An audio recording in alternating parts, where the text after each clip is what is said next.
জন্য চিকিৎসকরা প্রচুর পরিমাণে শাকসবজি খাওয়ার পরামর্শ দিয়ে থাকেন। তেমন একটি উপকারী শাক হচ্ছে কচু শাক। কচু শাকে রয়েছে উচ্চ মাত্রায় পটাশিয়াম, যা হৃদরোগ এবং স্ট্রোকের ঝুঁকি কমায়। আমাদের শরীরে রক্তের হিমোগ্লোবিনের পরিমাণ যদি কমে যায় তাহলেও সব ডাক্তাররা কচু শাক খেতে বলেন। কচু শাক মানুষ নানাভাবেই খেয়ে থাকেন, তার মধ্যে জনপ্রিয় একটা খাবার হচ্ছে চিংড়ি মাছ দিয়ে ভর্তা। অনেকেই আবার এটাকে চিংড়ি মাছ দিয়ে কচু শাকের বাগার বলে থাকে। কচু শাক মানব দেহে ভিটামিনের অভাব সহ দৈনন্দিন পুষ্টি চাহিদা অনেকখানি পূরণ করেন। তাই আমাদের খাবার রুটিনে মাঝে মাঝেই এই কচু শাকটা রাখা দরকার। এখানে 2টি কচু শাক নিয়ে ভালোভাবে কেটে নিয়েছি এবং আমি কিন্তু শুধু কচি পাতাটাই নিয়েছি।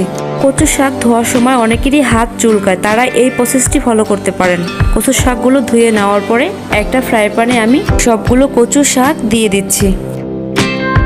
এর মধ্যে এখন দিয়ে দিচ্ছি 2টা মাঝারি সাইজের আস্ত রসুনের কোয়া, 8 থেকে 10টা